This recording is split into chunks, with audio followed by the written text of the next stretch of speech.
to have branches over Africa and outside even, by God's grace. Amen. Great. Welcome.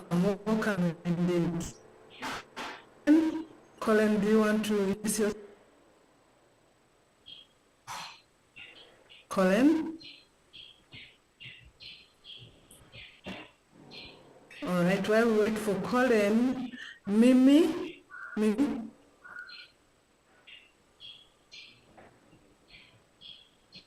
Mimi, you're also showing on the, that's your name as it shows.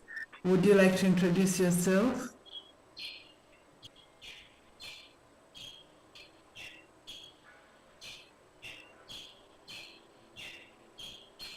Okay, we also have Rachel Namuleme.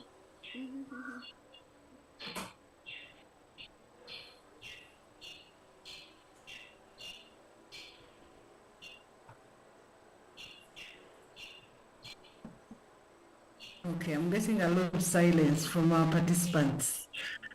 I hope you'll get a chance to introduce yourself if you haven't. Okay, we are going to move now to other people who haven't introduced themselves. Let me just, Alan, would you like to introduce yourself and let people know who you are and what you do?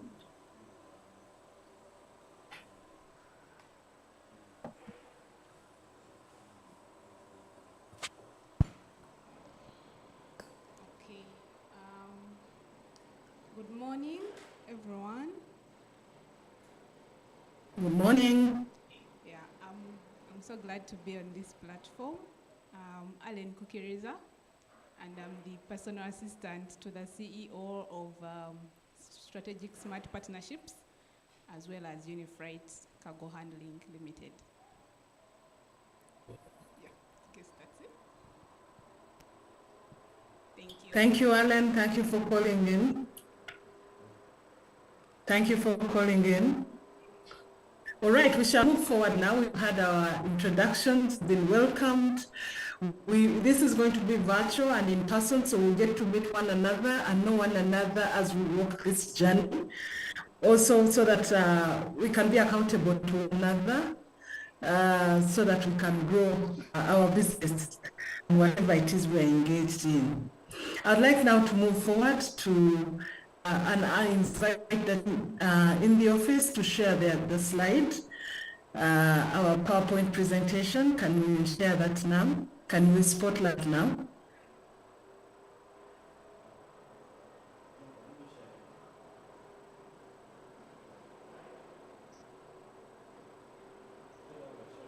Thank you, Eva. We are now preparing to share the slides. Thank you. All right. Okay. All right, so we are going to go to slide number 6 about ground rules. As we have begun this training, there are ground rules that will guide us how we run through this program. As you know, it's both virtual and in person. And one of the biggest temptations around virtual meetings is the temptation to multitask, and that to do a lot of other things and you lose valuable information. So we are going to discuss our ground rules for this class, both virtually and in person. And I would like to invite you to contribute to them before we go into the next session. So I would like to open up the floor. Are there ground rules we would like to share? And if none come up forthcoming, we as a team have come up with some ground rules which we shall share with you as well. Any rules like to share? Feel free to just raise your hand or to unmute and propose a ground rule.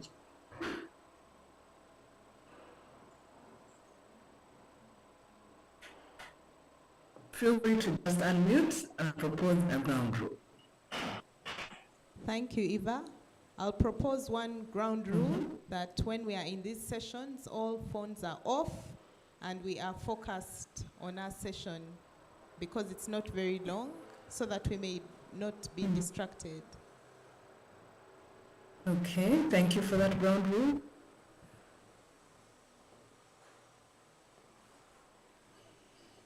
Yes, Pius? Yes, I'm suggesting a ground rule that we follow the rules that you've set for us. That is absconding from duty. That is, absconding from duty. Okay, we hear you. Yes, we would like to encourage you that when you're speaking, one other ground rule is that when you come to the microphone, because we want to still know you and connect you. I don't want to meet you on the street and I don't know who I was talking to.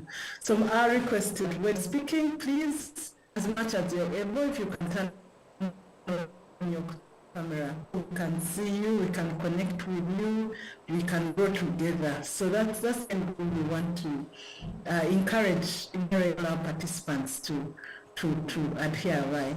A third ground rule, I don't know if you've heard of these rules. Vegas rules. Vegas is a place in America where sometimes they say when you go to Vegas, what happens in Vegas stays in Vegas. And really what they mean is that we try to keep confidentiality. Of course, there are things that may come up that we may discuss. You have to judge and say, does my colleague want me to share this further? Because we want to encourage this class to be as honest, as open, as transparent, and we can grow together. So we are encouraging you to keep confidentiality of things that you think shouldn't share. Please don't share them there. And lastly, we want to encourage you to be present. God gives us seasons in time, and if we don't use those seasons well, the season goes, and we are not fully equipped as we should have been. So what we are trying to do is maximize the potential of this season that God has given us. So with those around us, I would like now to turn the next session to invite Mrs. Jennifer Mwijukye, who some of you know, some of you may not know. She will be telling us her story at the end. So I'm not going to preempt that. So stand by to hear the story. Mrs. Mwijukye, please, you're welcome to talk to us about what is SSP and even why is this course here. Over to you. Thank you, Eva. Thank you, Eva.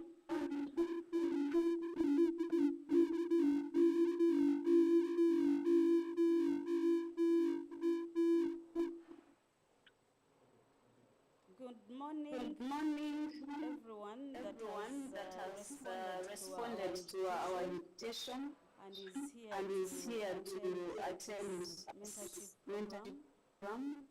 Personally, I'm excited to have you this morning. And it is my prayer that we'll benefit from this session, all of us, and be able to encourage, inspire, train, and mentor ourselves to grow our businesses. My name has been shared even in the publication, but let me just say a little bit of myself for those who are meeting me the first time. I know the people I have in the room know me, but those that are online, my name is Jennifer Mwijukye. I am founder, CEO for Unifreight Cargo Handling.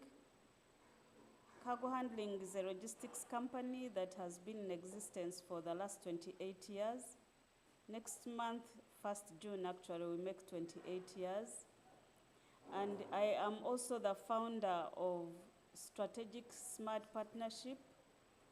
And why Strategic Smart Partnership? It's a consultancy firm that came into existence for the primary reason to help, to inspire, to support business people who have started business and want to grow them to another level. So I want to emphasize that really our focus as SSP is for people who have what we call micro, small businesses, and feel deep desire to grow them to become medium-sized businesses. This comes out of the two reasons. One is the fact that I felt that over the 28 years and so that I've been in business and was able to start Unifreight and grow it to a medium size, I have knowledge and experience to share. It's the one that drives me. I feel that it is rich enough to be shared with other Ugandans that will desire to grow businesses to medium sizes. It also originates from the problem that exists. There is a global entrepreneurship monitoring report that comes out every year. And these are reports that are online and all of us can access them on internet and the rest. But it displays and shows that many businesses, there are people who start many businesses, and in Uganda, it shows that out of 10 people that are starting businesses in Uganda, maybe 2 will survive to 5 years. And so that kept on for a while showing as an example. Yet, the same report showed that Uganda has so many, it's the most entrepreneurial country in the whole world. This was rated in 2017. And so that problem exists. We are so enterprising as Ugandans. In other words, starting business is so quick, but sustaining growth of this business becomes a challenge. Now that is how SSP comes in. SSP comes to solve or to support or to contribute to the solving of that problem that exists, because we desire to see as many Ugandans who start business manage to grow them sustainably for a long time, beyond medium and even become large. And so that is the reason we exist as SSP. Now, our vision goes beyond Uganda. We want to see Africa become a global economic power. The other day I was traveling, and I'll tell you why when you are not economically empowered, you are despised. We were traveling with my husband, and we were in a plane, which I won't mention because it's a brand issue. And there was a seat where he could have stretched his legs better, and he asked that he transfers to that seat. He was denied. An Arab came and asked for the same seat. He immediately was given that seat. And so while he was going to complain, I said, you know, respect is earned. It's not just given. Africa, we need to wake up to work for the respect. Arabs are no longer despised by the Western world because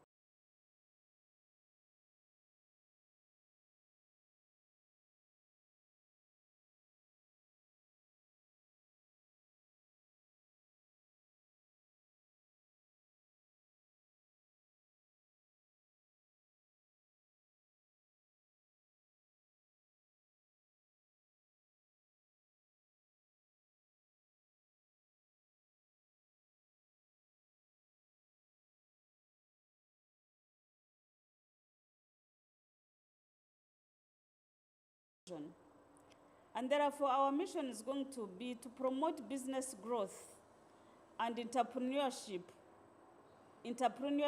nurturing as a catalyst to eradicate poverty in Uganda and Africa.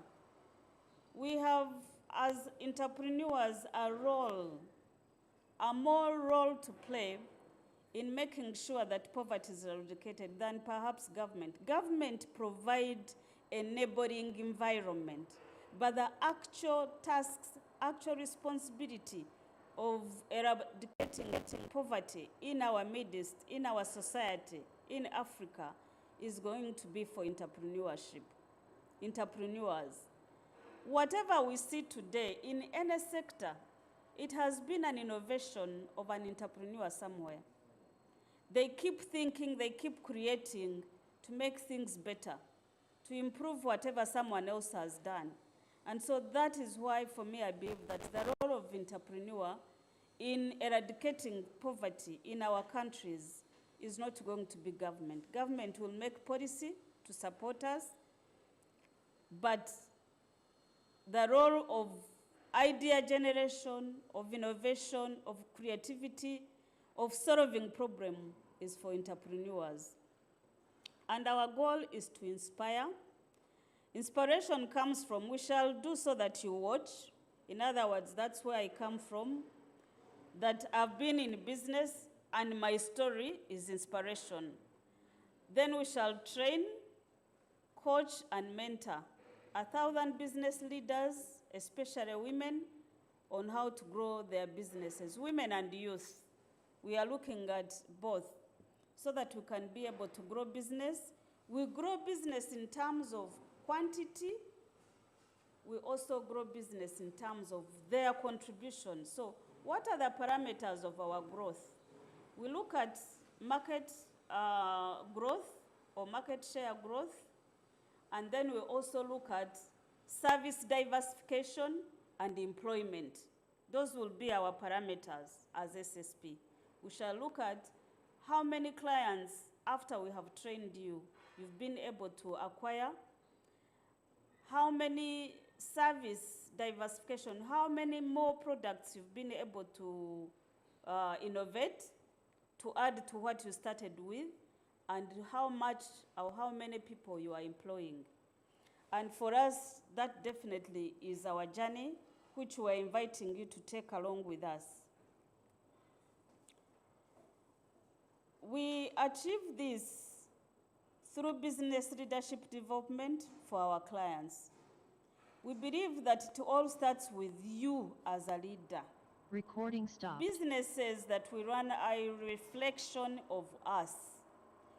Our businesses are who we are. Recording both in in the way progress. we think, in the values we hold. So the business, the thinking, the level of business growth is, we can say, is relative to your thinking. How big you are thinking will show in the size of the business you are running. And so we want to develop those leaders that are thinking big, that have big visions, that want to dominate. They have a mission to dominate in their sector. Those are the leaders we are looking for. We shall inspire and mentor entrepreneurs as we lead by example. So the current team and even those that we want to relate to, connect with, are those who are working to be examples, who want to grow their businesses so that others can see and follow. We want to, through our training and mentorship, we shall emphasize culture of professionalism and competitiveness, because these are foundations or basic key factors that make businesses grow. You can't run an informal business until it grows. If you choose to be informal, you will remain informal.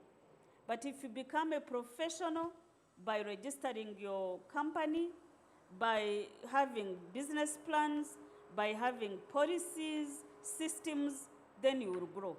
That is already a journey or indicator that you are committed to the journey of growth. And of course, once you are able to do those, then you become competitive. We want to develop the capacity of our trainees, or the partners we are looking, the trainers we are looking for, trainees rather, to grow their business and also look for partnership. Once you have grown in your market, at times if you want to expand, you might need partnerships. So we want to train you, how do you do partnership in as far as growth strategy is concerned. We want to train you in how to manage human resource as a key critical aspect of growth. Apparently, I want to echo today that I have come to realize and to note through my experience that actually business in totality is about relationships, because we do businesses with people. And so all the stakeholders around your businesses are key. But the most key component of these people we deal with human resource or the employees you have. Employees, clients, name it. All these people come in form of humans. We don't deal with buildings in business, we deal with people. And so relationships, human resource development, intentional skills development, intentional capacity building of an individual that is working for you is going to be key when we are training. Environment, policy environment, like I've been talking about. And so we need people with lobbying capacities to be able to take the center role in leading government policies that are going to produce a conducive environment for our businesses to grow even more. So why the business growth? Why the business growth this time? Now, SSP was established in 2016, and along the way, we've been definitely building the capacity of this organization to begin engaging. But also there has been growing desire, and I've been watching young people who are coming into business with enthusiasm. And I felt that this is now the right time to get rolling and to be able to, a lot of questions. A few times I've been out there speaking and indeed inspiring people in business. The response has been enormous. And so we thought that now we have to have a proper program, a proper curriculum, a proper capacity in terms of all facilities we need. And that is why 2024 becomes key, because we already have facilities, we have systems, we have a team, we have developed all the capacity to be able to support this program so that we can achieve our goal of growing businesses of our people in this country. So as we do this, we are going to have another session coming next, but for now, I think I'll hand over to Angelina for the next guidance. Yes, thank you. Thank you so much, Mrs. Jennifer Mwijukye. I'm so excited to see all those that have come in. As I shared earlier, I will be moderating. My name is Angelina Twinomjuni. I'm very enthusiastic about business and grateful for this opportunity that we have to learn. I welcome those who are not here at the beginning. I see Pius, Vincent, Anita. This is a unique opportunity. And if you have people out there who desire to start businesses and they need to get into a space, or they have businesses and they need to get into a space where they can grow at a very small cost, come and learn from people with experience. Don't go for these people who tell you they started a chicken farm with only a feather. You come and learn how businesses actually grow. This information is available for you, and this is an opportunity. If you have any spaces like those, even now, share the link, share the link, share the link, because this is a unique opportunity. This is a season that businesses need to grow in Africa.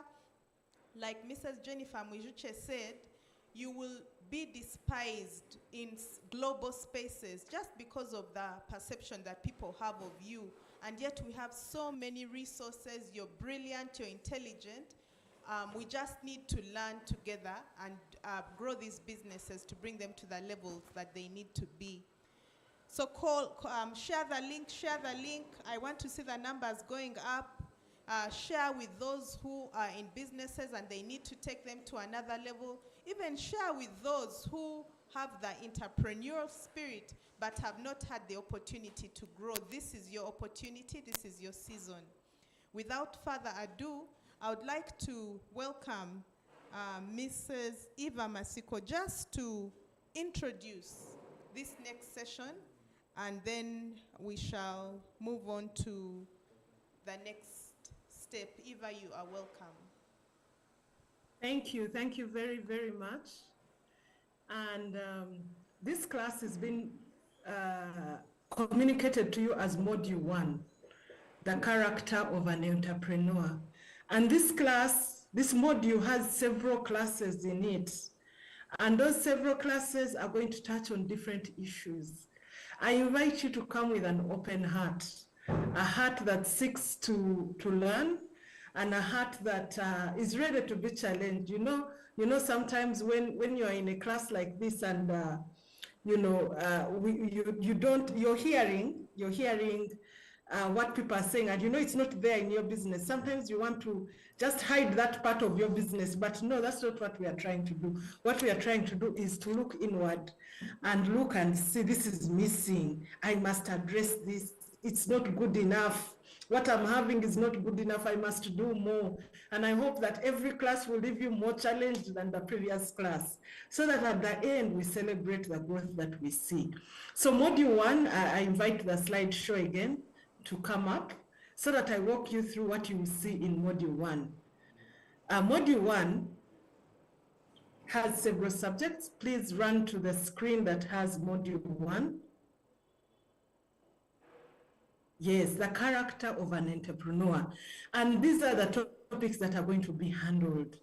You know, Mrs. Mwijukye said that your business is a reflection of you. And so we are going to start by understanding ourselves, knowing our strengths and our weaknesses, and knowing what we need to do to get what we don't have. We are not all perfect, we are not all round, but what we do, we hire or we bring on board or we partner with those who have what we don't have. Now, if you don't yet know what is missing in you, it's very hard for you to determine what you need. So first one is understanding self. The second mod, that's still in module 1, we'll have a topic on the competences of an entrepreneur. What makes an entrepreneur special? And we're going to talk about idea generation, the idea of uniqueness. What are you bringing to the market that is unique? What is it about you that is unique? The world today is what it is because of entrepreneurs. And Uganda and Africa is what it is because of the quality and quantity of entrepreneurs. And I think Mrs. Mwijukye has ably described what it is. But business also requires courage. It requires you to step up. Sometimes it requires you to seed those savings or those investments, things that you have done. So the courage that you need as an entrepreneur and the necessity of creative thinking to develop and grow your business. All these are in module 1, and this module 1 has several classes, and we'll be covering this content together. Next.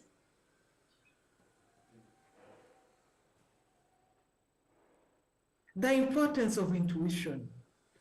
The importance of intuition. You know, there are those things, sometimes you look at a business and you say, how did that person come up with that idea?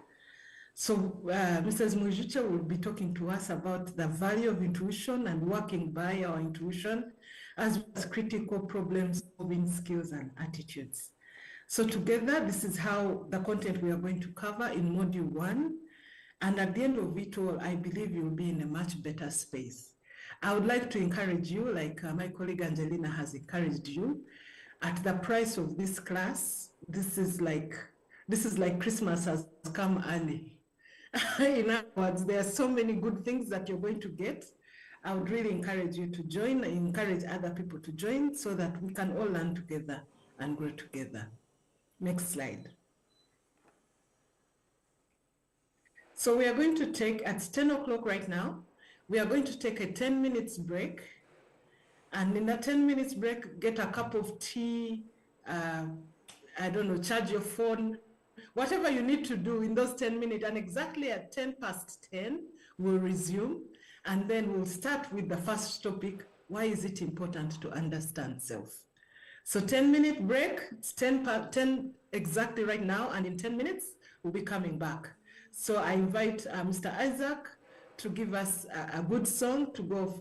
Please feel free, everyone, to go off screen while we have our 10-minute break, and we'll rejoin at 10 past 10. Thank you very much.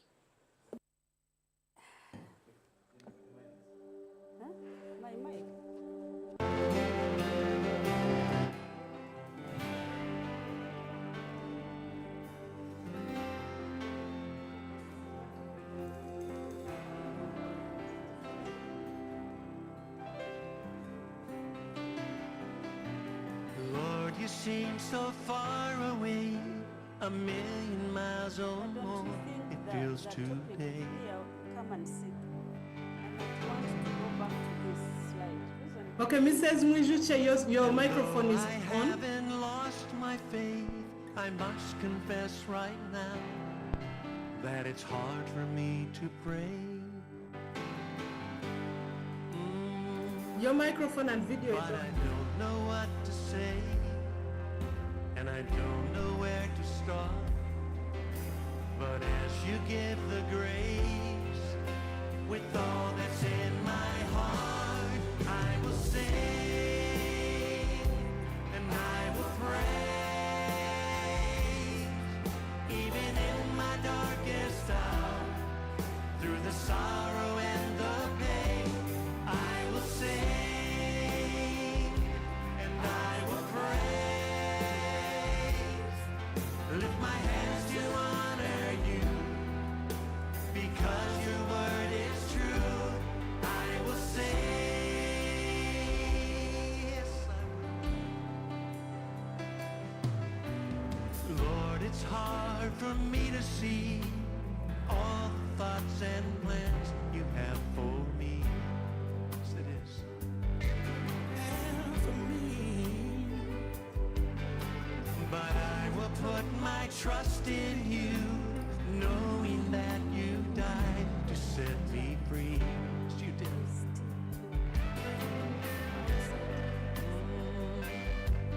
But I don't know what to say, and I don't know where to start.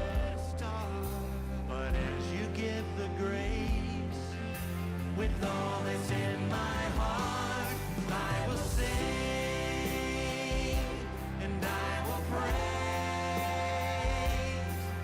Even in my darkest hour, through the sorrow and the pain, I will sing and I will praise.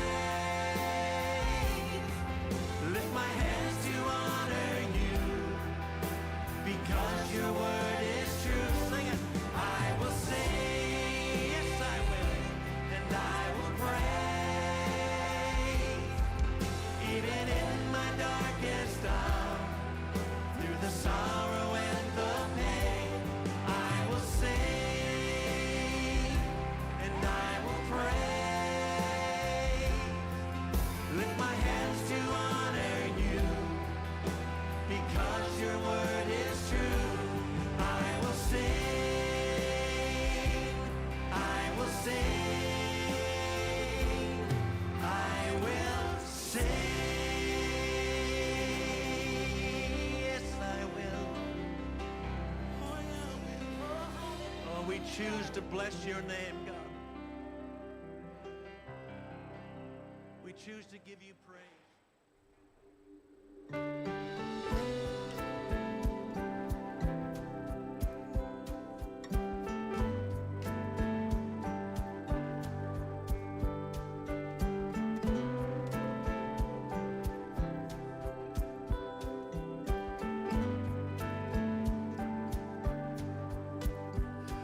Like a deer that pants for water, I am thirsty for you, Lord. And in my heart there is a longing.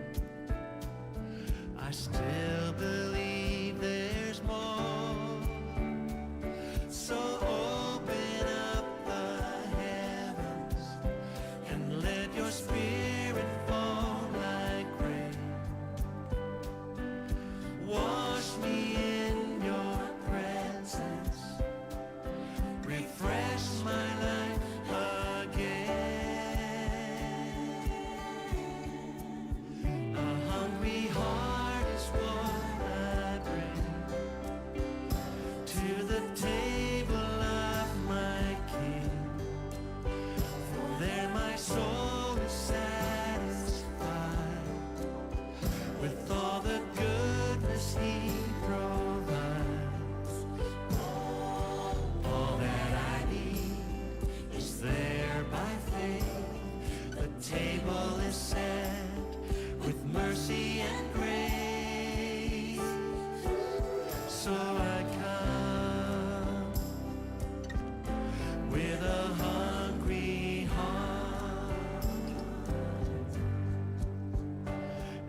I come into his presence, I am made complete.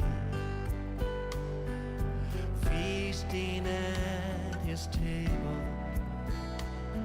and sitting at his feet. Then I will run and not grow weary. I will walk and never faint. I will rise on wings like eagles, for the Lord will be my strength. A hungry heart is what I bring to the table of my King. For there my soul is satisfied with all the goodness he provides. All that I need is there by faith. The table is set with mercy and grace. So I come with a hungry heart,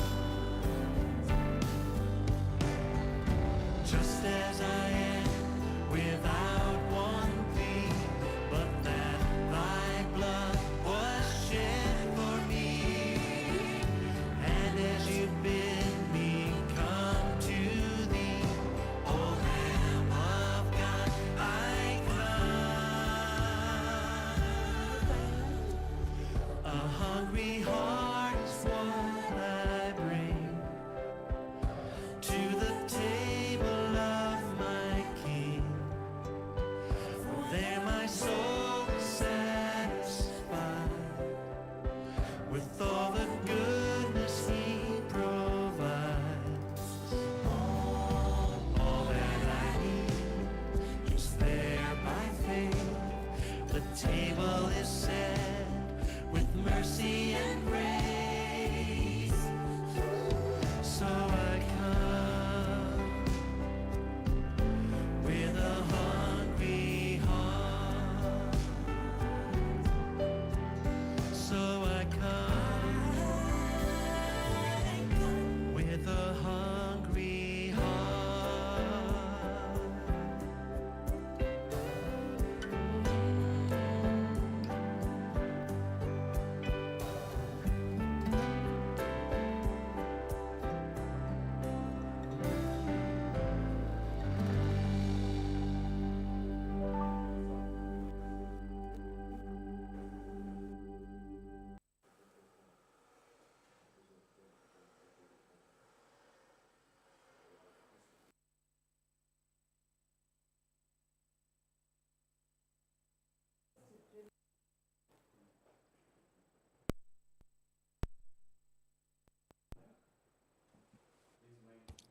How do I come back?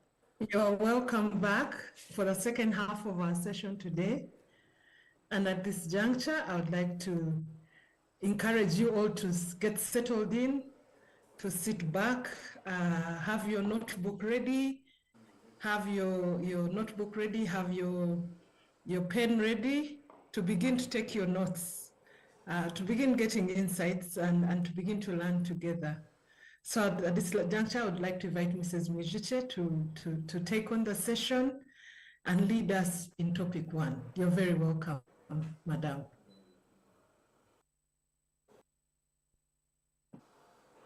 Thank you, Eva. Thank you. Thank you, Eva, and welcome back.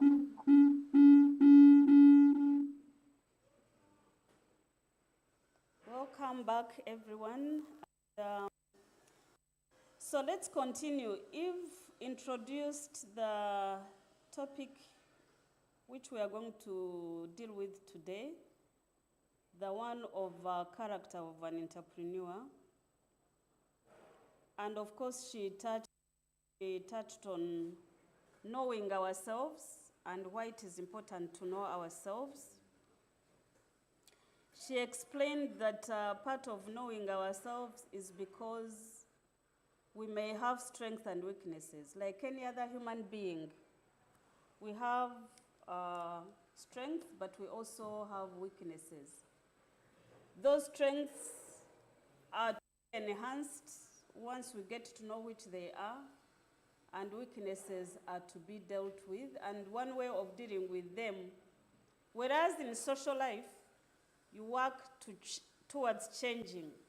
But in business, we cannot wait for when you are changing. In business, we need to identify partners with strength of your weaknesses so that that business can move on. But we all know that God has created us for a purpose. And when He has created us for a purpose, then He gives us the gifts. And most of the time, our strength lies in those gifts He has given us. There are those who are gifted in speaking.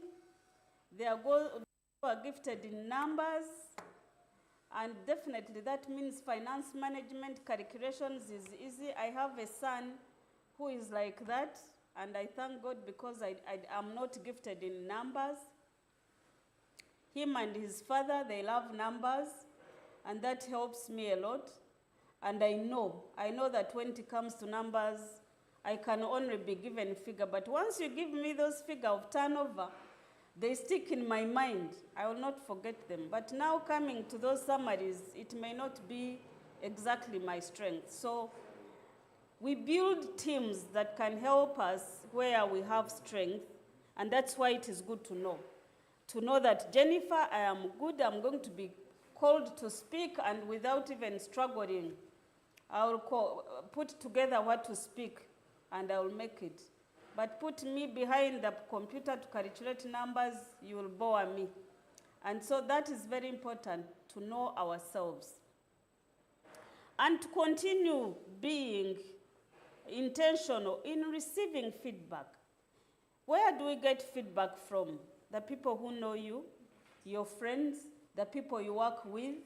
Please, even as a leader, as an entrepreneurial leader, provide an environment where people can speak back to you. Your own junior management team, staff at Unifreight. This is something, a culture I know. Even someone, a clerk, is able to walk in my office and tell me, Madam, this, and this. I'm happy about this, but I'm not happy about this. And I think that helps you get to know both your leadership weakness, but also your organizational weakness. Because most of the time, again, the strengths are reflected in our organization, but also weaknesses. So receiving feedback is very, very important. Another thing which helps us, another way we get helped to know ourselves is we keep track of what you do well and what you do not do well, where we struggle. And this is very, very important. Like I said, this helps you review your team, review your plans, review, correct mistakes where they have been made, identify risks of the plans you made. You have an objective to achieve. But what has happened? Perhaps we are reviewing quarter performance due. So we are able to correct, but also review resources. What went wrong? What made us fail? We deploy new resources. We change resources, whether it is human or finance or infrastructure. We make changes so that we can be able to do well. Even to persons, if continually people have given you feedback about your late coming, even you as a leader, even people have given you feedback of failing to respond to what they identified to be done, then you need to check yourself. Another one is to invite significant people in your life to give you feedback about personality. I do not know how many of us have done exercises of discovering our personalities or temperaments, whichever terminology we use, where you discover yourself to be a sanguine, a choleric. Those are the extrovertic personalities. Outgoing, happy people, motivator, influencer, all those kind of attributes that we are embedded in us as our personalities. And they all have impact on our business management or leading. And so we need to know this. We need to pay attention and discover what our personalities is, because it reflects in our day-to-day management, in our day-to-day running. It interferes with in each personality there are strengths and weaknesses. So the weaknesses may interfere with our performance along the way as we run the businesses and desire to grow them. And so I want to encourage you to take the personality. They are, by the way, on the internet. You can take personality tests and be able to know your strengths and weaknesses. And of course, your gift mix, your gifting mix.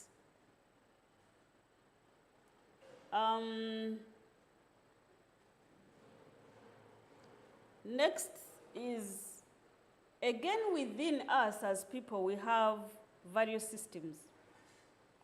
And here I want to understand that your values reflect in your company, whether you want it or not, because the culture that you develop within your company management reflects your value system. So an entrepreneur must have values, and these are meant to guide how he or she is going to behave and how his business is managed. It is a reflection of us, and these refer to the standards that we have created of our behavior, or principles that guide our behavior. I just decided to pick a few, but each company goes ahead to dig inside. For me, as far as my business is concerned, these are some of the values that speak to my heart, and of course guide me in day-to-day running of my business, and even day-to-day behavior of me as a person. And so I picked a few, but the values really are many. There are many, and they are according to individuals. There are people who are strong in morals. There are people who are strong in performance and materials, and they don't mind about morals. And sometimes these things are really going to be reflected in even design of your policy and culture within your organization. So mine, I gave examples of integrity, and this is a strong moral code or principle which guides you, where you are like, I want to definitely do the right thing. I want to be fair to the people. I want to mean what I say. I want to live to my word. I want to live to the commitments I made. And this drives you. Someone else will not find it even a problem. I told so-and-so because I wanted him off my back, and I'm going to walk away without doing exactly what I told this person. So those are some of the values we are talking about. Honesty, being truthful and transparent. These two are normally related, and sometimes they are confused. Someone doesn't know when to apply the integrity or when to say, the honesty attributes is. But honesty is really, it's about truth. It's about saying truth. It's about being transparent. And of course, it's a little bit part of the moral standards or principles that govern you in as far as integrity is concerned. And then other people, or personally, I hold compassion as a virtue, because I feel that we exist in business for many reasons. One is to get money, of course, to sustain our lives. Two is to get money to help others. Three is to learn skills. And four is to connect with people. And so, but the compassionate bit is understanding that the money I make is not only for me. It is for other people around us. And for me, this is also critical, because as far as God is concerned, for us who really value our faith embedded within what we do, I know that God knows that there are people he has created who are going to be more productive than others. But then he cares for the welfare of all the people he has created. So the issue of compassion is important. And for businesses that are growing, this is what we call where CSR comes from. Social corporate responsibility is inbuilt. It becomes a strategy, intentional strategy within your business, where you are going to say, we need part of the budget we are making, we shall have a portion to support communities. Communities, and of course communities, then you identify within the communities.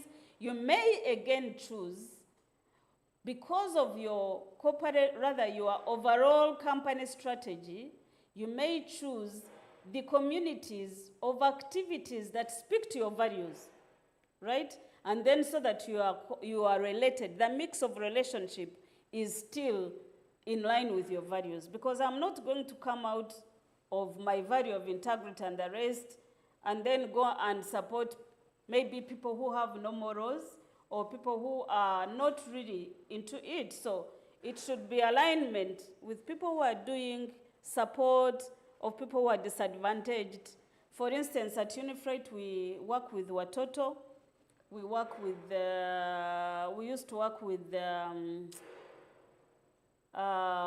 this place in Masurita, Uweso Center at Masurita. They also have children from the street. So we are also looking at values like empathy, feeling for people. It's very, very important. I'm not sure how you lead people. Again, when you lack this, you are going to put in your team those who have it. There are people who may not have the empathy to feel with people when they are sad, when they are whatever, when they are happy to join them, when they are sad to be with them. Empathy is very, very important. Accountability, I believe that we come to businesses, but again, this is where accountability is important, about what we do, what we say, and making sure that we do it. Hold each other accountable. If we have set goals for the organization, let's do it, but also account. When we did it and succeeded, we are excited. When we didn't do it, we should be able to give explanation. Holding each other accountable is very, very important. Teamwork, I'm sure all of us know what teamwork is saying. We have said not all of us are perfect. We have weaknesses and we have strength. Teamwork is understanding that Alan is good at this and we respect her for that, and we all depend on her in that area. Isaac is like this. He's strong in mathematics. When he brings his numbers, we align and align behind him. And that is how we work, so that we are all winning as a team. We have different strengths, we have different weaknesses, but we are building a team to make a great company. And that's what it means. Loyalty. Yes, there are people who are loyal than others in an organization. And so that is very important. To have loyalty programs, to encourage them, to reward them when they have done well, so that then we keep them. The loyalty is very, very important. This is critical for especially Uganda, because again, in my experience, there's a lot to be shared in terms of creating loyalty from your team. It's very, very important. I have a story which I will tell after of this building. It comes from loyalty of our staff committed to make Unifreight a great company and a good company for all of us to stay. Now, another thing that we are going to talk about character of an entrepreneur is the ability to build relationships. Relationships, like I said when I started, I said business is about people. Ultimately, we don't do business with buildings, we do business with people. And so it's very important, every entrepreneur, to map up the stakeholders of your business. What are the stakeholders of your business? Number one, your employees. Number two, your clients. Number three, your suppliers. Number four, government agencies and regulators who you are working with. Every business has a particular regulatory framework you lie in. You need to understand your obligations in as far as complying with the laws of the land is concerned. And that is very important in as far as building relationship and reputable brand is concerned. So we get to know what customers like about us when we relate to them well. We get to know what they don't like. And by the way, this is very critical. When you are so close to your customers, most information of expansion, most innovations of diversifying your products come from interactions with your clients because they give you feedback. They tell you, we like this about you. We don't like this. Please do something. And those who really, really want to see you, they're there, who are also loyal. They're there, they will tell it to you, point blank. Take intentional listening and understanding. Don't take it they are just complaining. Take it as an opportunity to hear the feedback. They actually value you. Customers who give you feedback value you. Those who don't value you, they walk away without saying a word. You will not even hear about them. You will only check when you are checking your returns or doing your statement of account checking, and you'll see so-and-so's account is shrinking.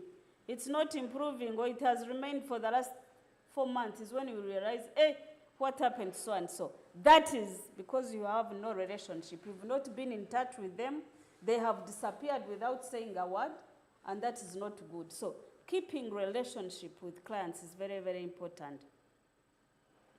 What are the characteristics of good relationship? When customers go extra mile to advise you how to serve them better, I've already explained this. There are those who go extra mile and tell you. There are those even who tell you, but Jennifer, why haven't you established an office in this place? Those are normally feedback of a weakness in your distribution system that needs attention. And so you just take it because they wish you well. So they will give you feedback, candid and very, very open-minded to help you. Another reason why we build good relationship with customers in particular is they refer us. We get referrals. For many years at Unifreight, I did not even promote. Many years up to this day, it's not a strength as such, but it's because I have continually relied on relationship and it has worked. People who refer you with a lot of good words they have put in for you, and this keeps relationship running. Of course, as you grow, you need to promote. So in the beginning, again, this is something that works for you, but after that, you need to try business. Again, depending on the way you want to go. Also, you have to be careful on promotion because you must be ready to respond to that response of your promotion.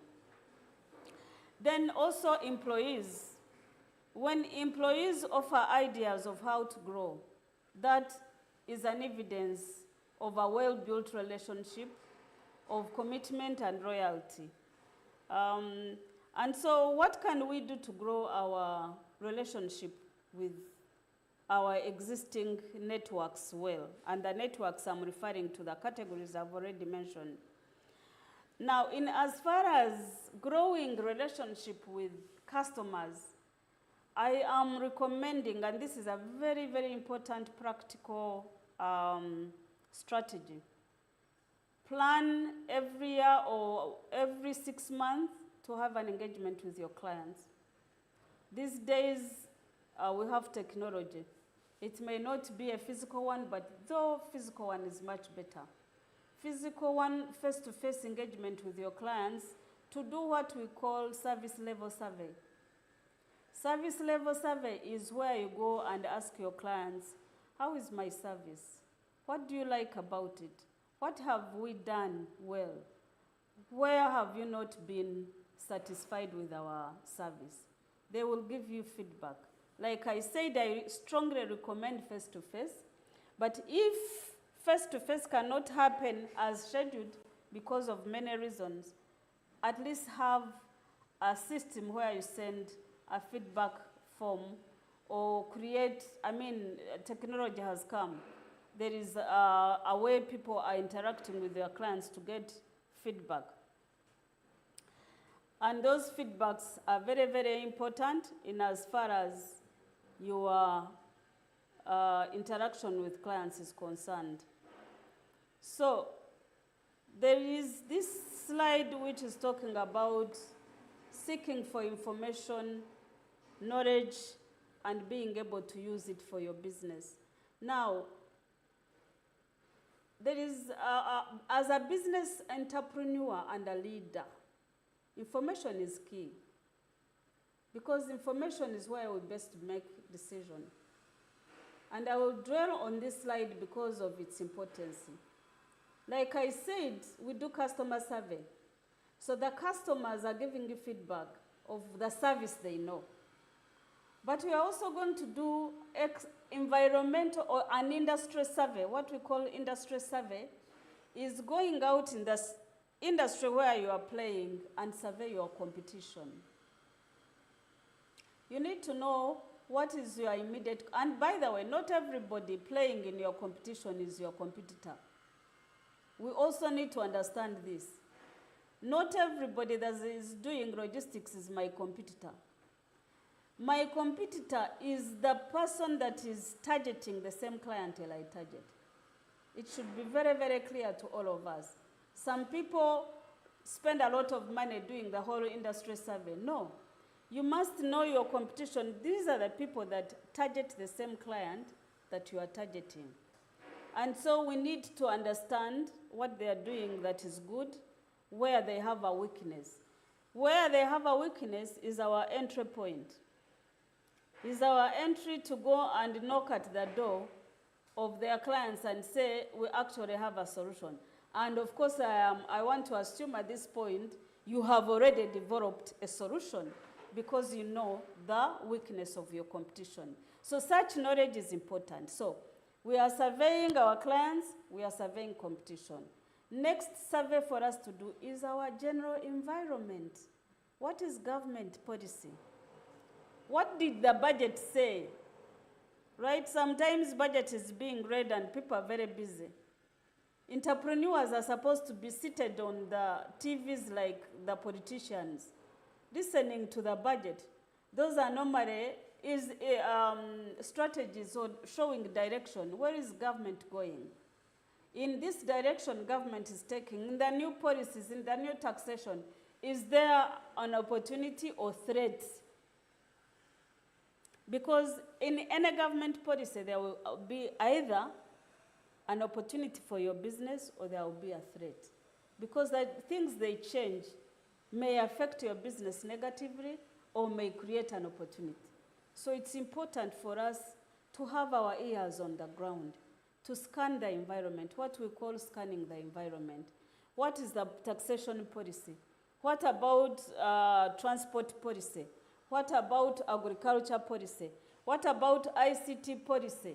What about this AI? We go beyond international AI, digitization. What do they mean to our businesses? Are there opportunities? Or definitely there are opportunities. Are all these things being innovated? Because again, those are the works of other entrepreneurs somewhere. They are busy creating. They are busy innovating. But all those innovations are solutions to another entrepreneur's problem. So we need to align. And so that information, the seeking of information, then how do you store that information? It is very important that you write those reports. You analyze those reports so that you can be able to make decisions. For instance, if government policy, taxes have been changed. I used to do it a lot, but these days I think everybody has information. But there are times when I used to do it for my clients. When ESC integration started, I used to organize meetings to engage my clients and tell them, tax environment has changed. This is how it is going to affect you, but this is also the opportunity there is in this new environment. You might need to make changes. The same applies to all of us. So the way we store that information and utilize it is very, very important. It helps us to plan the future growth. Like I said, where opportunities occur, we are able to respond. Where threats are evident, again, we manage the risks. We manage the risk associated with the threat that comes out of those changes. And of course, communicating the information you have. So you have looked for the information, you have reported, analyzed it, you are going to communicate to stakeholders. The first stakeholders, again, is employees, your team. You need to tell your team, because of ABCD, because of what our customers is saying, because of competition, because of the changed policy environment, this is the direction we are taking. Our new strategies are going to be this and this. So you brought in your team and you are all aligned to be able to move ahead together. And that is really about it. That is what this whole information seeking, storing is all about. Now, I will briefly talk about my story in relation to what we have shared. I will keep it in the context of what we have shared, of the character of an entrepreneur in terms of courage, in terms of relationships, in terms of innovations and those kind of things, so that then we can receive questions in that context. And so when I finished college, I worked with BAT, British American Tobacco, for 5 years. And I left BAT because of two things. One, family. I needed to have a family together because I was in Jinja and my husband was in Kampala. So I needed to consolidate the family together. Number two, I wanted to go back to school because I felt that I needed to have an improvement in my area of intellectual. And so I left BAT and came to work with a smaller company in clearing and forwarding. And while I worked there for 2 years, and while I worked there, one of my clients happened to like me because of how I served him, but also the issues of character, or maybe the advantage of character, not issues, but the advantage of character. He sent money to be paid, and I returned the excess. I called him back and I told him he had overpaid us, and I returned his money. He called me and wanted to know me more. And I had engagement twice with him, but the first time I even met him, he proposed that I should start my own business. And I wondered why at that point. You should understand and appreciate that in 1996, starting a business was not very common, because all of us left colleges and schools to look for employment. That was the common thing. There was no, this entrepreneurship, the gap he's talking about, was not very common. So when he introduced it, at first I told him I can't. And he said, why? He said, but first and foremost, I don't think I can manage business. He said, you can. You have a character that can manage a business. He had observed and seen what I didn't know I had. And I ignored that caution. To cut the story short, I think after 1 year of reflection on what he had introduced, he called me back and this time gave me an ultimatum. And he said he wanted, so take note that the character is introducing this conversation. That is the whole idea I'm bringing out. Is someone is saying, look, you have character that can do business. You are hardworking, you have integrity. That's what he pointed out. And so to cut the story short, that seed he planted in me kept on coming. The intuition we talked about, I kept thinking about it. And then I would evaluate my abilities and chicken. And then one day when he called me this time to give me an ultimatum, he said, if you don't take this decision and I become your first client, you will lose me and you'll never get me. That sounded a little bit strong, and I had to rethink. So to cut the story short, I took his advice and started the business. We started as 2 couples, and later in 2002, 1 couple left, and we remained as the only couple. Now, what is our growth journey? Because I am training or inspiring people to grow business. Unifreight started as a trial. Like I'm sure so many people are trying business. The people I'm talking to are trying to do business and see how it works. But after 5 years, we launched our first business plan. You see, professionalism is coming in. We realized that we could not run and sustain business without planning. So we launched our first business plan, and we are able to define our role, our goals. We are able to define our objectives. We are able to define the nature of resources we needed to grow, human finances, and we set the ball rolling. That was 2000. So by the time my partners left in 2002, we were already implementing a 5-year plan. Now, when they left, because we used to share responsibilities, I was left alone, and I needed to build within the team. There was a panic, I must be honest, because he used to handle the PR marketing, and I was in operations and administration. So there was definitely a natural panic, but I had finished doing my course in BBA. Remember what brought me from BAT? I had wanted to advance. So I had finished my bachelor's degree in business administration. And so, and because I had already skilled myself in marketing, it helped me a lot. So we picked up and decided to market our smaller businesses by doing a lot of promotion, but also we started innovating. How do we make Unifreight unique? And that time, thank God, 2003 was the peak of URA automation. They were doing a lot of automation, moving from manual, also integrating partners, like creating strategies like DTIs, direct traders input, and Unifreight applied. Even before any other company did, I had requested URA to give us a SCADA system in our office, which a SCADA system helped us to be in advance, rather to be ahead of the rest.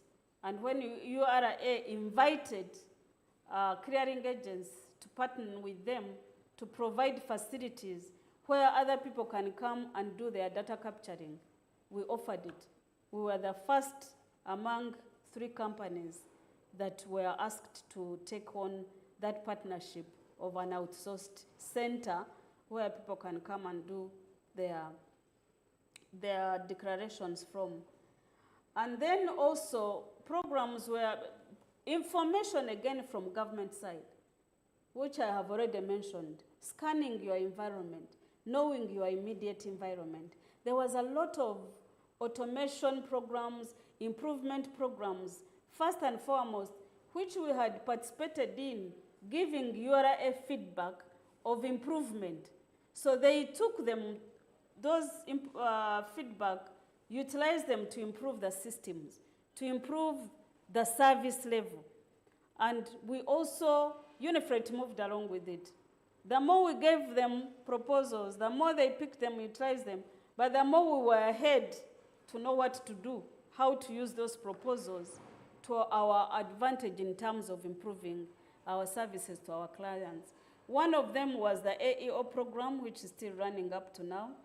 And of course, when we started operating ICDs and the rest for us, Unifreight, we didn't even come to ICDs. We started clearing our clients from the border because I saw the programs URA was making were helping to improve. So we utilized those information to reduce costs for our clients, and we are doing clearing at the border, which we are still doing. And of course, everyone else now has done it. And so those innovations helped us of being able to scan the environment and being able to make out, feeding our clients the advantage, the benefits of all these changes that are happening. But also relationships. I want to speak about relationships and the character behind the building of those relationships. The people we deal with, whether employees and clients, they are watching. The people we deal with, to attract their trust is very, very important. And so one of the highlights of really our growth was also in 2009, when one of our clients recommended for us to be the agents for Bajaj motorcycles, and we became their sole agent for 3 years. That was a highlight. You can't believe that definitely Bajaj was selling through us, and that built a very big relationship, but also created a trust that we started doing their business throughout. And those are some of the relationships that are brought to us as a result of trust and relationship that we have built. And so that is, for me, if you were to ask me about indeed the character of entrepreneur, it's about your character, how people can trust you, how you sustain the relationships. It's how you take decisions courageously, even to start that business, but also to try and grow it. The way you think about your journey of business. Do you want to grow, or you are just for just? And these are very, very important aspects of an entrepreneur's character. We need to think big. Like where I started, this Africa and Uganda won't be grown by development partners, the people coming to help us. It has to be ourselves. The level of thinking, the level of visions that we have determines where we are taking it, especially in as far as poverty eradication is concerned, in as far as growing our business is concerned and supporting one another. So I think that is my story, and I can stop here for now and hand over to the coordinator, and she will tell us what to do next. Thank you. Wow, wow, wow. That is amazing. I don't know whether you feel as excited as I feel. I have listened to Jennifer talk about business many times, but today there is a fire within me. There's a fire within me. Incidentally, what Mrs. Jennifer Mwijukye is saying is not rocket science in a way, and she's speaking the truth. I'm one of those people who did not see myself as a businessman, and Jennifer just told me, go and register a company. And I actually took the initiative and registered a brokerage firm. And if you hang around her and you're a business person and you're gifted, or you don't even know the giftings that you have, this is the space and you are welcome. Like I said earlier, share the link, share the link, share the link. We shall be sharing the flyer, and this will help you to understand what we are going to be learning and what will be coached in as business people in this space. What we are dealing with today is the introduction to the character of an entrepreneur.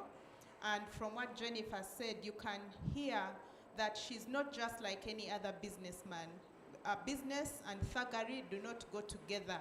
So these are things that Jennifer will walk alongside you to coach you and to introduce you to spaces, to networks, to individuals in the different areas that she has spoken, who will be able to elevate your businesses from where they are to where they need to be. Alan will be sharing the document that has been prepared for for the modules. But module 2 will talk deeply about dealing with others. Module 3, the right business strategy, a driver for growth. We shall also go into identifying and harnessing opportunities. Some of you are already in business, so you will be sharpened to understand how to identify and harness opportunities. Module 5 will talk about the tools of success. And module 6 will talk about partnership for growth. Jennifer gives lessons just through her stories. The partnerships for growth that she has are mind-blowing. And many times we do not benefit from profits in our hometown. But I want you to know that Miss Jennifer Mwijukye is a businessman who desires to share with you her blueprint for success. In this space, we will also have the unique opportunity of going away with a book that we shall study through the 6-month program, the memoirs of business minister, and she will share her personal anecdotes for success in business. Like I shared earlier, don't listen to these people who come on TV and tell us, I started with 1 feather, now I have a chicken farm, and if you also get a chicken leg, you'll get a chicken farm. No, she'll take you step by step. And for those who are already in business, you will be cascaded to the next level because Jennifer is a next level businessman. Now, we want you to know that this opportunity for Uganda is limited. Because we are online, we will soon be opening up this opportunity to East Africa and to the rest of the world. And what I have noticed is that many times we are not quick to grasp the opportunities that have been set before us. So please grasp this opportunity. The door will not be open. We'll soon stop registration. Come, prepare to learn. Every module will be just 100,000. Can you imagine paying 100,000 Uganda shillings for a module, yet you have the possibility of tripling and getting 10 million just from one lesson in each of the modules. So come and learn. Be exposed to the spaces, the networks, the coaches, the value-based businessmen in this environment. Jennifer is legit. What she says is what she will do. So I hope you're riled up and excited by that update. And Alan will be sharing in the Zoom chat the flyer. We will contact each of you to get your contact information, to put you on a WhatsApp group so that you can be getting regular updates on the module dates, module times, and all the information, the field visits we may have, because Mrs. Jennifer Mwijukye is willing to connect you to her networks. Let's clap, let's have a sound of applause. She is willing to connect you to her networks. So, yes, she's willing. Very few people are willing to take you to success the way they have. She's willing to teach you how to dodge some of the pitfalls that she fell in herself, but she's willing to take you so you don't have to fall in those pitfalls. So without much delay, I'm so excited. I hope you are as excited as I am. Let's receive some questions. Oh, thank you for those claps from Sami. Thank you for those claps from Eva Masiko. I see those claps, I see that appreciation. Thank you.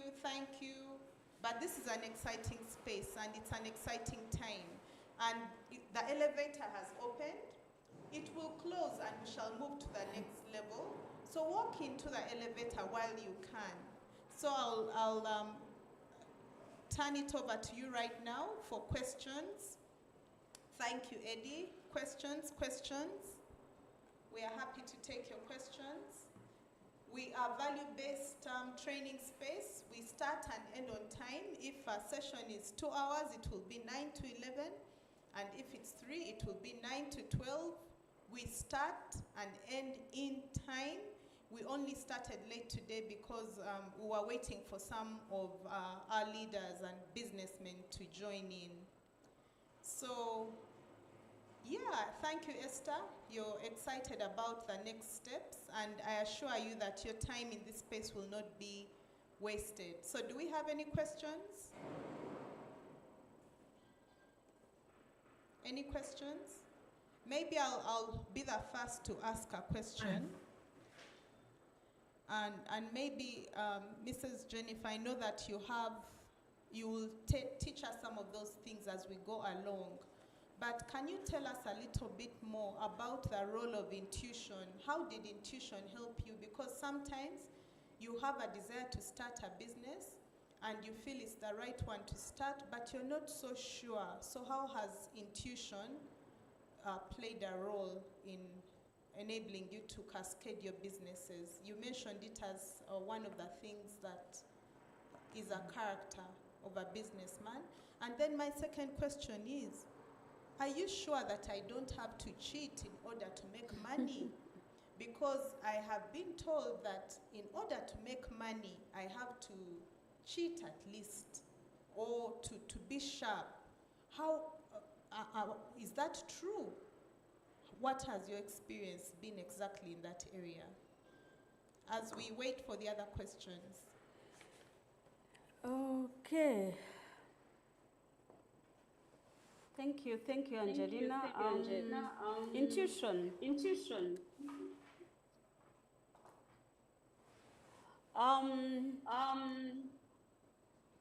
What is the echo for?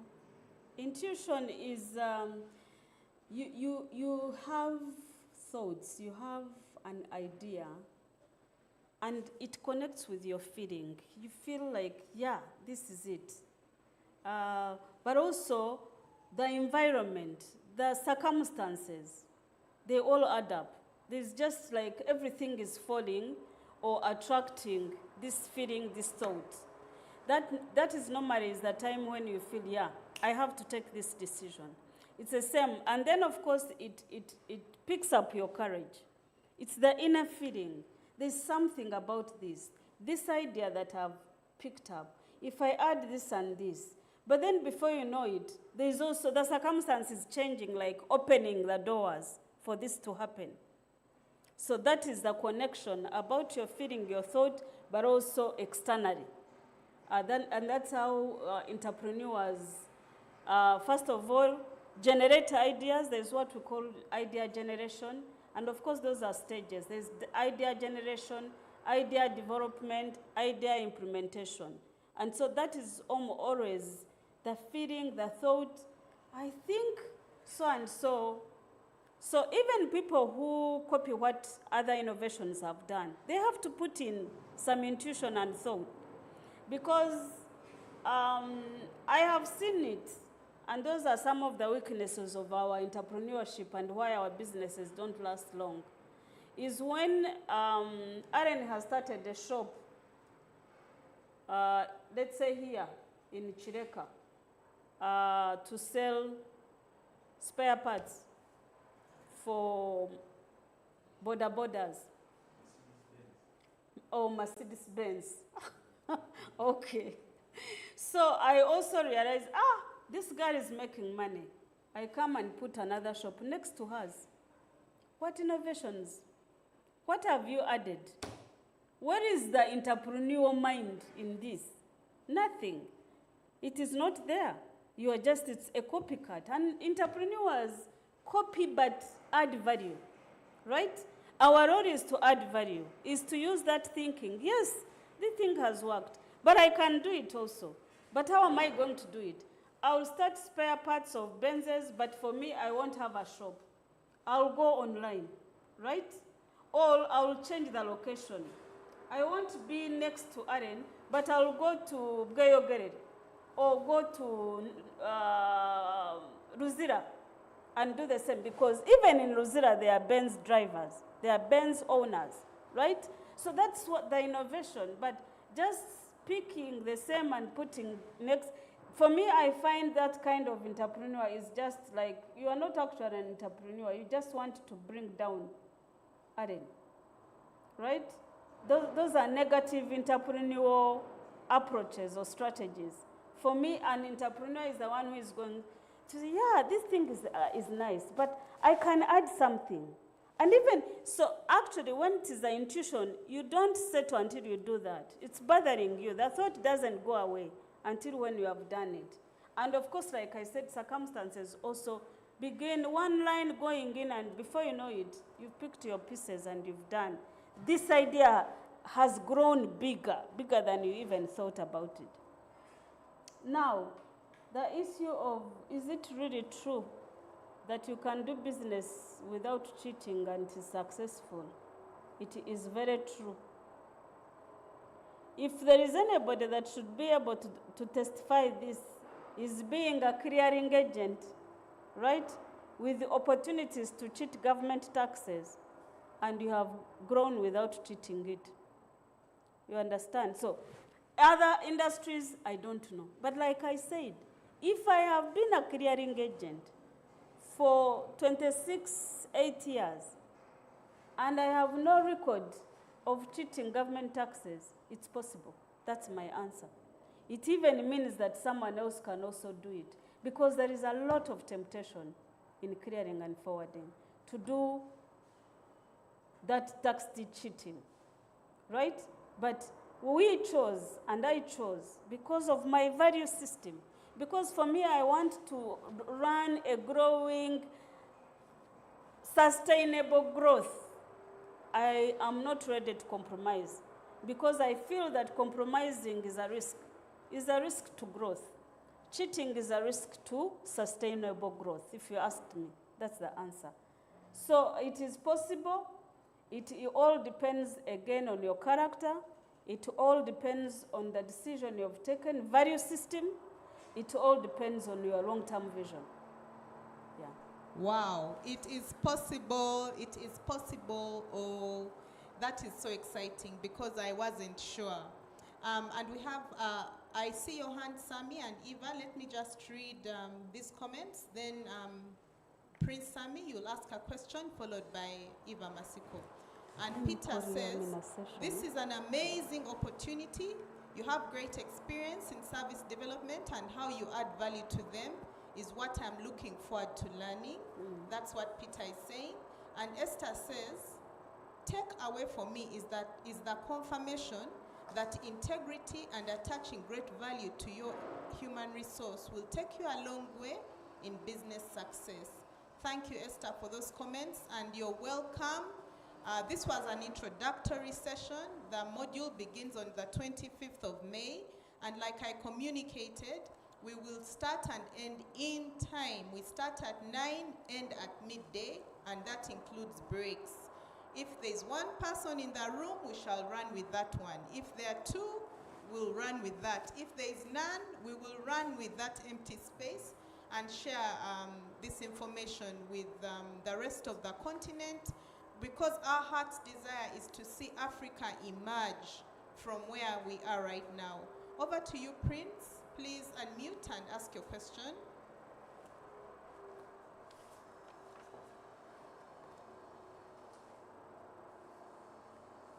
Thank you so much. Just confirm whether I am loud and clear.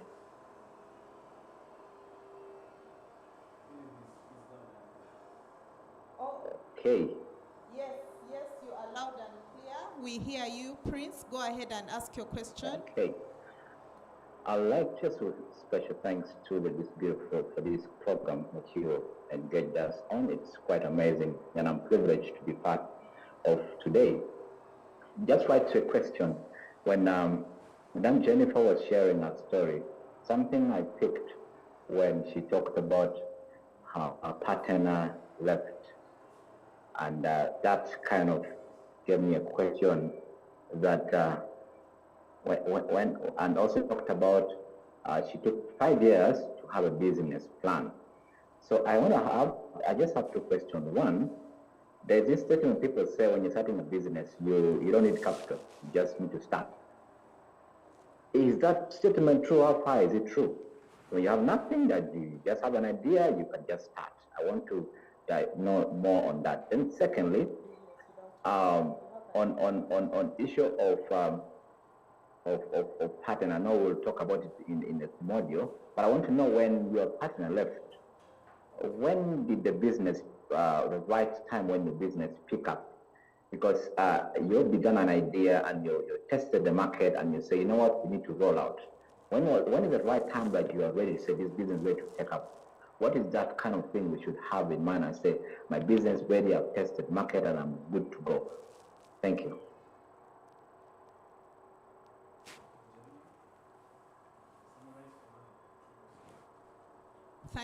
Thank you, Sami. And so your first question was really around, you may have an idea, can you start a business without much money? What has been your experience? Because when you came from school, you just had a good reputation and recommendation, but we know very well that you did not have a single coin. And then the second question was, what happened when your partner left, and how long did it take you to actually cascade and take off? What was the effect of the partnership break, and how long did it take you to turn around the business when your partner left? Maybe, Jennifer, will you handle if we take Eva's question as well, so that you can handle at once? Yes. Eva, kindly unmute and ask your question. Thanks. Actually, mine was not a question. It's a reflection that came to me as we were doing, as Jennifer was making her comments. So maybe I'll give it at the end as we're wrapping up. So please, Jennifer, go ahead and respond to the questions.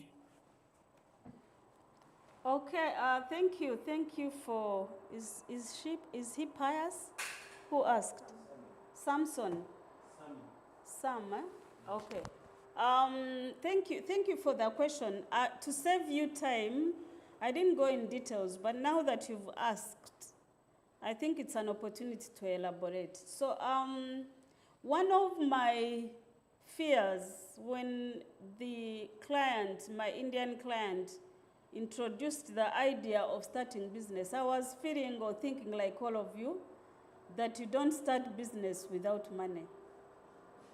It all depends on the nature of business, and I want to give the details. My story, and of course it can be related to you, especially depending on the nature of the business. When he told me, one of the answers I told him, but I don't feel competent enough to start business. That was my first excuse. 2, I don't have money. So he dismissed both of them. You have character, and the experience you've had of 2 years is good enough in clearing and forwarding. So I ran out of excuse. 2, when it came to money, he said, money doesn't start business that I'm asking you to do. Because I'm your first customer. You have a relationship. I'm your first customer. You don't need money. Which is true, and that's how I started. All I needed was him to give me his documents. I go to the airport and clear, deliver, he pays me. He was paying cash. So there are businesses that you may not need a lot of money in terms of a lot of money. But that doesn't mean that I didn't look. I got a loan or an offer from my husband of $1,500. It's the one that started Unifreight. So that was to rent the office and to buy a few equipment. We rented equipment with that money, 96, I think, for 6 months, and bought a typewriter, the ones that used to make. Of course, most of you may not know these things, you were not there. They used to make a lot of noise when you did typing. They would quack, quack, quack. So those are the equipment we needed to start moving, to type customs entries and go. And so it depends on the nature of business.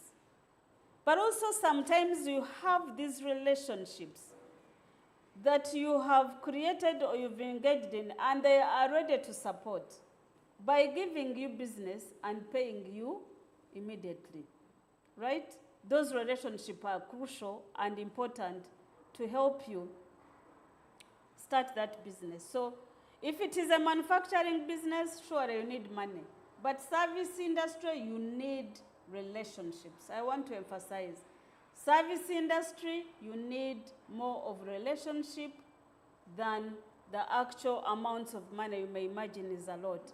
Now, let me also simplify it for you. Today, you don't need the $1,500 I needed because of technology. You don't need to be physically present in somewhere in town for people to know. People want to test your good service, and they may not need to know that you have an office, but they need your service. It's you to reach out to them or to reach where they are, but they may not need to come to your office. So this is, again, environment has changed, that you may not need a lot of money, but you need important relationships that are ready, that believe in you. Again, character. Important relationship that believe in you, trust you, and know what you can deliver. Number 2 is about how long it took me to recover from the breakup of partnership. Can I tell you something?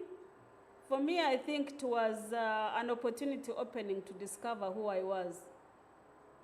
At the time I was in that relationship, I was doing the background work, but I didn't even know I had the ability to engage with clients, be able to make a sale, because all those were being done by someone else. So what I did actually, I had to engage. First of all, I communicated. That's very important, to keep your relationship and to keep customers.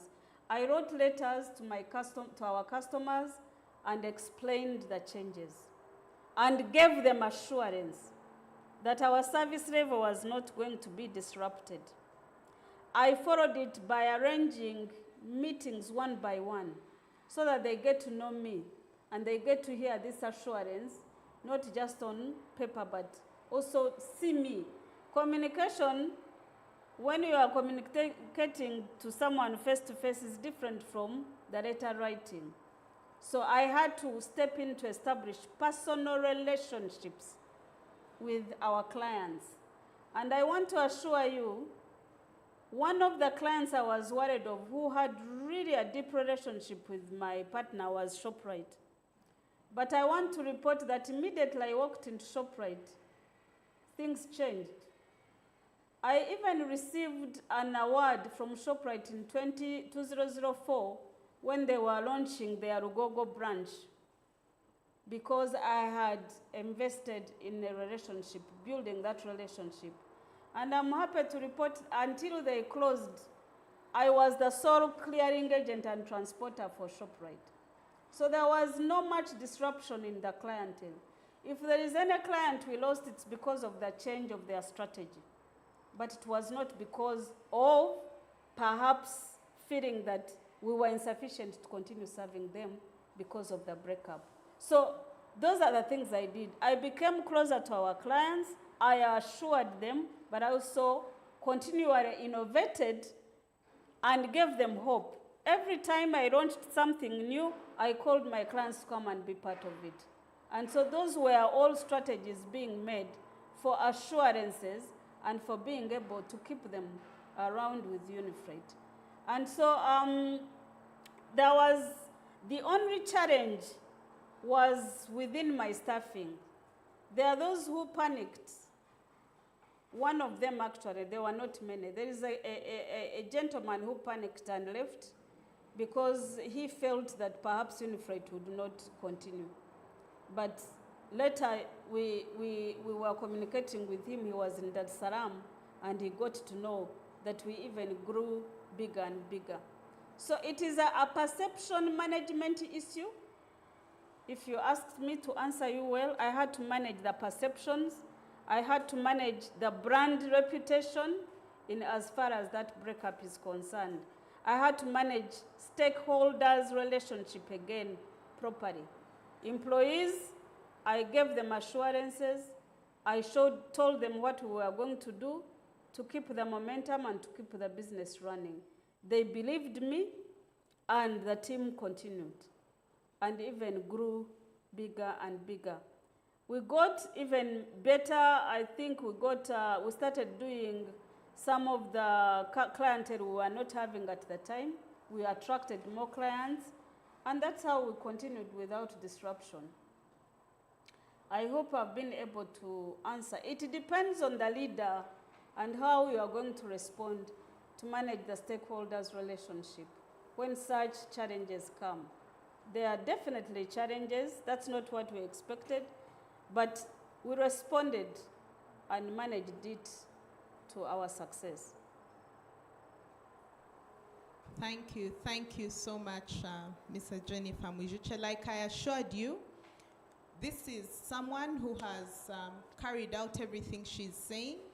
And from the comments, I see Prince Sami Opio who says, I like that you even borrowed from your husband. Whoa, that's a good take home, because sometimes we don't want to use the resources around us. And Ronald says, thank you for that inspiring start. I have enjoyed this first session. Bravo. And Prince Sami says, thank you. So over to you, Eva, for your reflection before we communicate the next steps and sign up details and what will be happening after this session. Okay, thank you, Angelina. Thank you everyone who's been on the class. I'm sure you've all got some really insightful feedback, insightful comments, and there's a lot we are going to reflect and work on together. The thought that came to my mind is Proverbs 12, verse 27. And we are in an age of a lot of tech information. We are in an age of a lot of courses, a lot of learning. It's an age where learning, and due to technology, learning has increased. However, the danger with that is that sometimes we become hearers, people who hear and learn a lot, but we don't do. And I just want to challenge us as we come towards the end of this class, is that let us not be like the people talked about in this proverb. It says lazy people don't even cook the game they catch. In other words, they go out and hunt, or you sit in a class like this one, but you don't cook the game you catch. You don't turn this rich resource into something that benefits.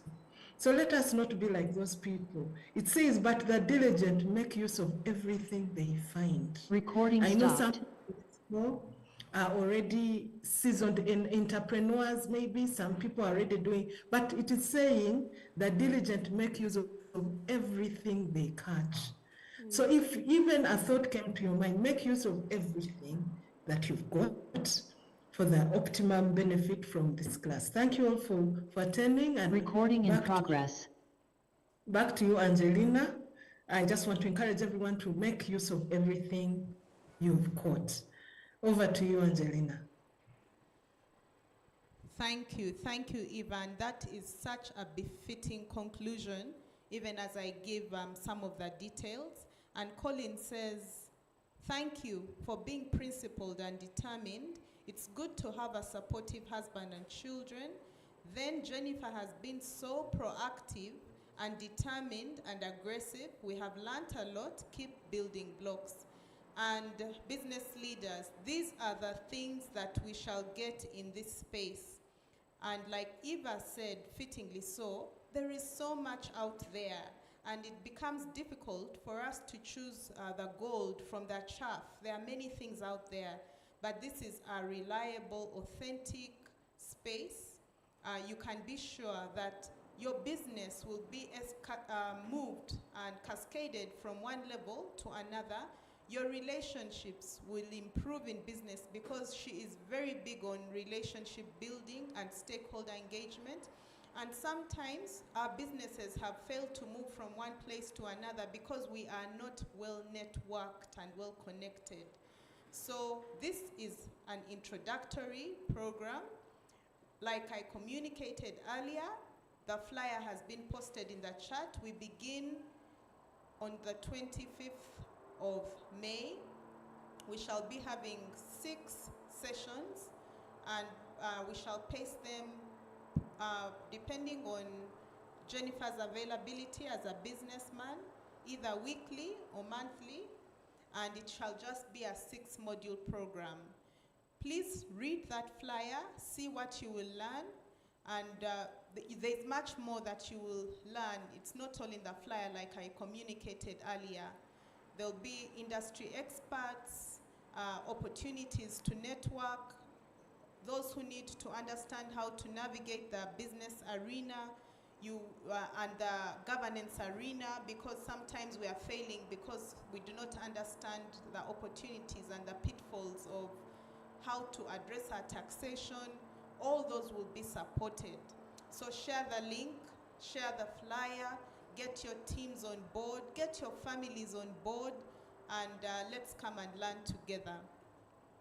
I also see a comment from Colin, and he says, lastly, she has high integrity and honesty as part of her values. I have seen this in her, and I am very impressed. And that's what we want. We are tired of people saying one thing and doing another. This is a businessman, a business minister who has done things, and what she has done, she's happy to share with each one of you. Without further ado, I'll invite Mrs. Jennifer Mwijukye to just give us some closing remarks, and then we shall end our time together with a word of prayer from Eva. So my final charge to you is share the link, share the link, share the link, share the flyer, so that we can learn together and transform this continent from what it is to what it could be, due to the potential that we have as entrepreneurs. Thank you, Angelina. Thank you, everyone that has been able to attend this session. I pray and believe that this was well time utilized, especially to those who are running businesses and you are driven by the desire to grow your business. I would like to echo what the rest of other people have already said. It's one thing to learn, it's another to put into practice. I am someone who never stops learning. My children keep on asking me, what are you reading again? Even right now I'm in a class. And it's because for me I value knowledge. Every other time I've learned something, I rush to implement it. And it gives me a benefit by implementation. It's not just learning and noting. And so I want to urge you and pray that whatever you are learning from this program we have started, it will be able to improve and grow your business. Remember, our growth key performance indicators is 1, the diversification of your service. If today you've been serving maybe on-red tea, you are going to add food.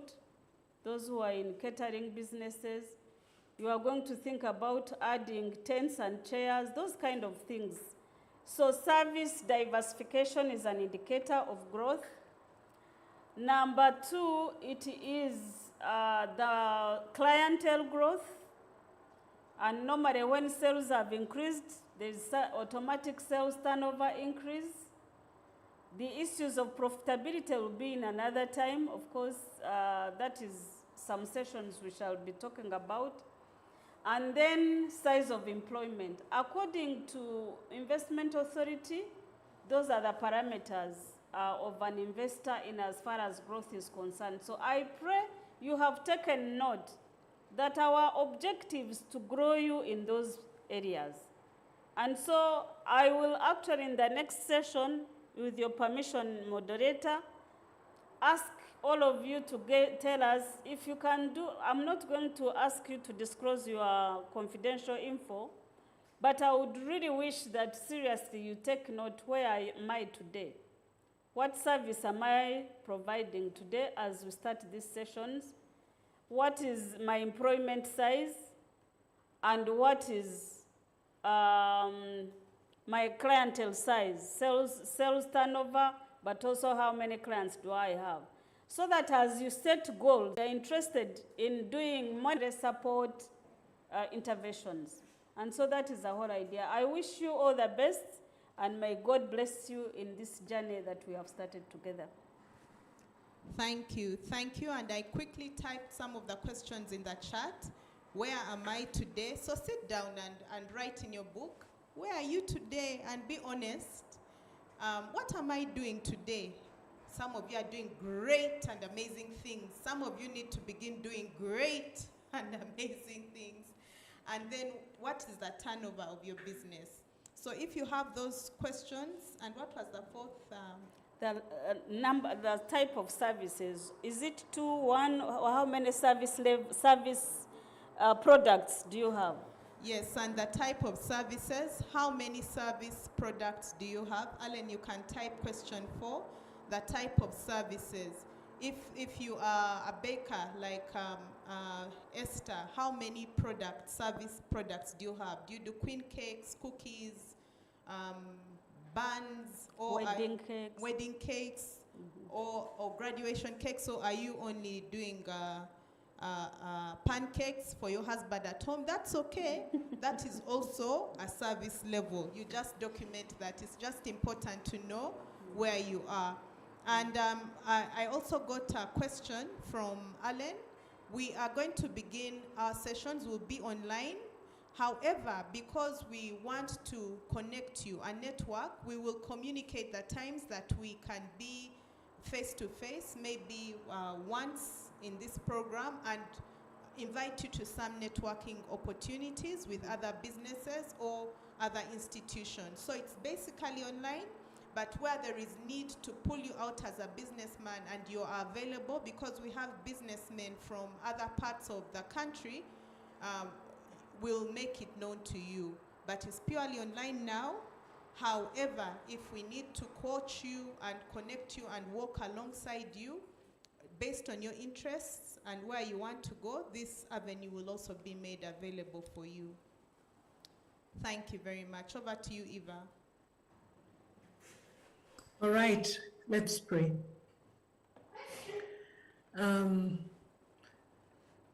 I think before we pray, we want to say that many times, very strategic, important occurrences almost happen without making an announcement. I was just reflecting about Mrs. Mwijukye's person who was nudging her to start a business. That was a pivotal time, but it didn't start with bells and with a lot of fanfare, with a lot of noise. And sometimes things that come in our life, they don't come with a lot of noise, but yet they are very, very strategic things. I believe that this program is going to be a very strategic thing for many on this call, and maybe not on this call yet. But it is going to be how we embrace it and how we work with it. So our prayer this morning, we are going to ask the Lord to help us listen and implement what we learn, and that all the truth that comes through to us will find a place where it is put into practice and will bear the fruit and testify of the things we are learning. So let's pray together. Father, we thank you for this opportunity. You are God who gives to us quietly and silently, but yet gives to us richly. And so, Lord, this morning, together with everyone on this call, we are asking for the grace, one, to attend and to learn. Enable us to take distractions out of our way. Enable us to focus. Take the things that disturb us out of the way so that we can be fully present mentally and physically or virtually present. Make that possible. Lord, we are also asking for a quickening of the spirit in our hearts and mind as people go about their businesses. Let things come alive that are spoken in this class. Give them situations, arrange situations that will help people put into practice what we are learning.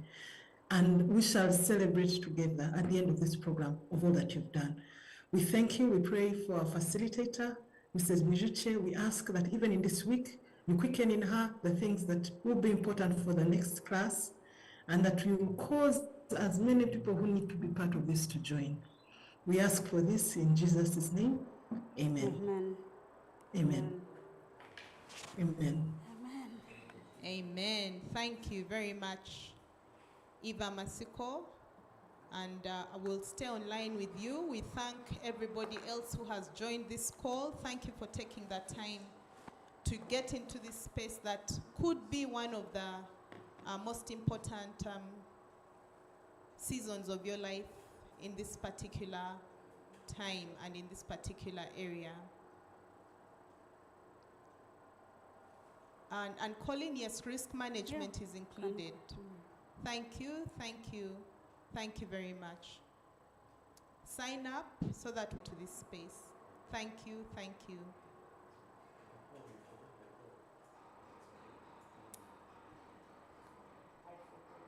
We are off. No, you're still on.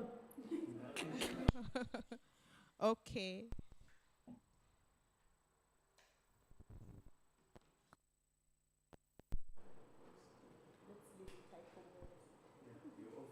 We are off, eh? So how was it? No, you're still on. You're still on. Hey. I suggest we end the meeting and then we form another link for ourselves. Yeah.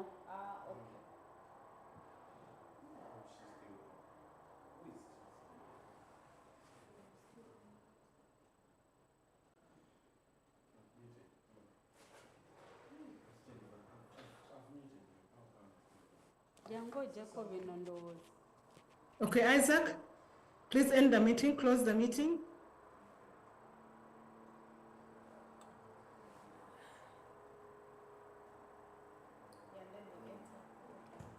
But we need to remain with her. Yes, so she said we share Oh, okay. so that she can join. Let's clap for ourselves. Did you people take tea? Did people take tea? With all that hiccups, Can I have banana? when you edit or whatever, it could be a How was it? It's okay. For the first one, it's okay. And we thank God we got some quorum at least. Yeah. Usually quorum is very Yeah. disappointing in terms of morale. But it's okay. But I think virtual skill something Recording in progress. on a smaller scale. Like where you just go to your computers and do the same. Given that this one is the first one, you have to show power, but the other ones you can scale down. Stayed. It had to remain. And I think for me, what I really appreciated, Jennifer, was our times for brainstorming. And so even without saying you'd say this, you kind of know that general direction because your heart, you spoke long time ago in this meeting. So I warned them that please, you're sleeping. We'll open to East Africa. And you know the funny thing? Open this thing out to just East Africa. You'll find more Kenyans there. Yeah, it's true. Or Rwanda. More Kenyans there. Yeah, it's true. Or Rwandese. Yes. Rwandese. Even though they don't know, they're very aggressive. And I think people have been burnt too much, so they're not so quick to buy into things. Because people have lied. Even now, people are in these hotels this morning in our skin, like those skins of grade one, add one, you know. So. Anyway, I hope next, when are we? 25th? That will be Saturday. Okay. So what we need to decide is whether this is going to be monthly and do it in 6 months, or it's going to be weekly. or Yeah, I think we should do monthly. monthly. Nothing is better. Yeah, otherwise people will get tired. And monthly also helps align your schedule. Yes. Yes. Monthly is better. And also do Jennifer something. travels sometimes, so you find yourself in a... And also do something. Even this month and next month are tight for me. I can do, what is the last month of June? Rather, the last Saturday of June.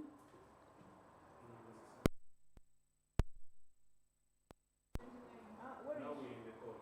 we're in the call. can do 29th. Then after that, we can do 29. What could we have done better? Eva is on call. She's on Eva, call. can you hear us?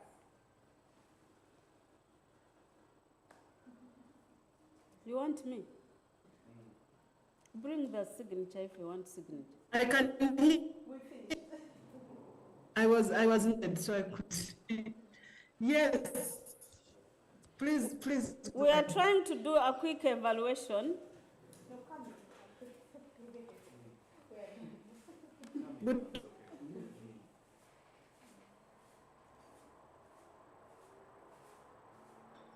No, we can continue. How did we do? Quite well, actually. Well, did you log on from the beginning? But I had to download Zoom Workplace. There's a different Zoom. Like, I have Zoom, but then I have to download another. Type. I wonder why. Can we put on a video so I see? And we remove this banner, please? Great, thank you. I wonder what you're seeing. Yes. Oh. Now I see you, you're spotlighted. Oh. Yeah, I think, yeah, great, that's great. So there was a question, what could we have done, what went well and what do we do differently next time? Maybe you could lead us, Eva, and then with what went well, then. I think what went well, I think the facilitation by Jennifer is like really spot on, and is I think everyone, at least personally, I went away with an added unction to be serious about business, and even the tips, the practical tips were very practical. So I think the session, that particular session, very good. That went very well, in my view.